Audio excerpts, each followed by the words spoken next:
गांव के बाहरी किनारे पर स्थित वह पुराना मंदिर सालों से वीरान पड़ा था। लोग कहते थे कि वहां कभी देवी की पूजा होती थी, लेकिन अब वहां सिर्फ डर का साया बसता है। कोई भी सूरज ढलने के बाद उस रास्ते से गुजरने की हिम्मत नहीं करता था। राघव, जो शहर से पढ़ाई करके गांव लौटा था, इन बातों पर विश्वास नहीं करता था। उसे लगता था कि ये सब अंधविश्वास है, लोगों की बनाई कहानियां हैं। एक दिन उसने अपने दोस्तों से कहा, मैं आज रात उस मंदिर में जाऊंगा और साबित करूंगा कि वहां कुछ नहीं है। गांव के बुजुर्गों ने उसे बहुत समझाया, बेटा वहां मत जाना, वो जगह शापित है। वहां नरबलि दी जाती थी और आज भी कुछ है जो जागता है। लेकिन राघव नहीं माना। रात के करीब 11 बजे चांद बादलों में छुपा हुआ था। हवा में अजीब सी सिहरन थी। राघव टॉर्च लेकर मंदिर की ओर बढ़ा। जैसे जैसे वह करीब पहुंचता गया, हवा भारी होती गई, जैसे कोई उसे देख रहा हो। मंदिर का दरवाजा आधा टूटा हुआ था। उसने अंदर कदम रखा। दीवारों पर काले धब्बे थे, जैसे सूखा हुआ खून। बीच में एक पत्थर का चबूतरा था, जिस पर अजीब निशान बने हुए थे। अचानक उसे लगा जैसे किसी ने पीछे से उसका नाम फुसफुसाया, राघव। वह पलटा, लेकिन वहां कोई नहीं था। उसने खुद को समझाया, डरने की जरूरत नहीं, ये सिर्फ मेरा वहम है। तभी उसकी टॉर्च झिलमिलाने लगी। रोशनी कम होती गई और फिर अचानक बुझ गई। पूरा मंदिर अंधेरे में डूब गया। तभी उसे सामने चबूतरे के पास हल्की लाल रोशनी दिखी, जैसे कोई दीपक जल रहा हो। वह धीरे धीरे उस तरफ बढ़ा। जैसे ही वह करीब पहुंचा, उसने देखा वहां एक आदमी खड़ा था। काले कपड़े, लंबी जटाएं और आंखें पूरी तरह सफेद। तू आ ही गया, उस आदमी ने धीमी आवाज में कहा। राघव के पैरों तले जमीन खिसक गई। कौन हो तुम?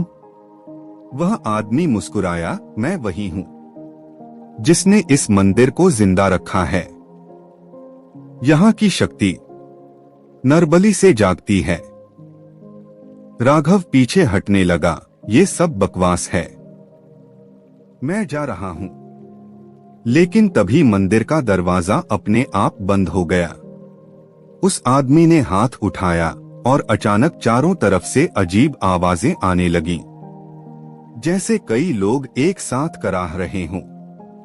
दीवारों पर बने धब्बे हिलने लगे और धीरे धीरे उनमें से आकृतियां बनने लगीं। चेहरे, दर्द से भरे चेहरे।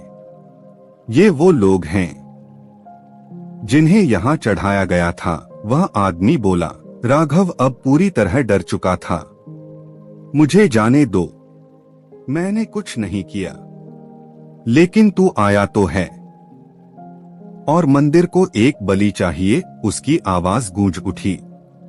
तभी अचानक राघव के पीछे से ठंडी हवा का झोंका आया। उसने महसूस किया कि किसी ने उसका कंधा पकड़ लिया है। वह पलटा और उसने देखा एक औरत जिसके बाल बिखरे हुए थे, चेहरा खून से सना हुआ और आंखें खाली। बचाओ, वह औरत फुसफुसाई, हमें मुक्त करो। राघव समझ नहीं पा रहा था कि क्या करे। तभी उस औरत ने उसका हाथ पकड़ा और उसे एक कोने में ले गई, जहां जमीन पर एक पुरानी तांत्रिक पुस्तक पड़ी थी। इसे पढ़ो, यही रास्ता है, वह बोली। राघव ने कांपते हाथों से पुस्तक उठाई। उसमें लिखा था, जो इस बलि को रोकेगा, उसे अपने खून से इस चक्र को तोड़ना होगा।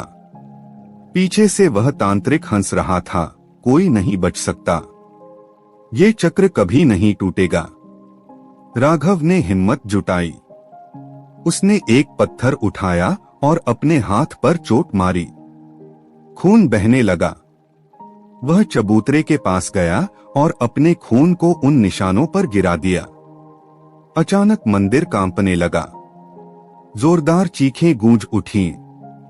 तांत्रिक चीखा, नहीं, तू ऐसा नहीं कर सकता। दीवारों से निकलती आत्माएं तेजी से घूमने लगी। वह औरत जिसने राघव की मदद की थी अब मुस्कुरा रही थी। हम आजाद हो रहे हैं।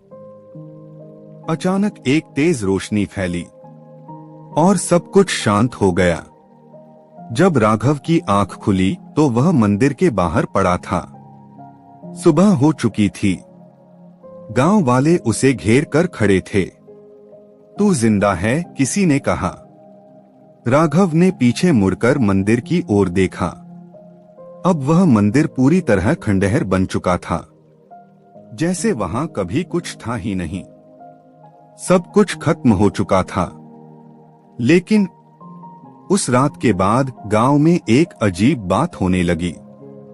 हर अमावस्या को कोई न कोई इंसान अचानक गायब हो जाता और कुछ लोगों ने कसम खाकर कहा कि उन्होंने राघव को रात के अंधेरे में उसी मंदिर के खंडहरों की ओर जाते देखा है। उसकी आंखें अब पूरी तरह सफेद हो चुकी थीं और उसके होठों पर एक ही शब्द होता था, बलि।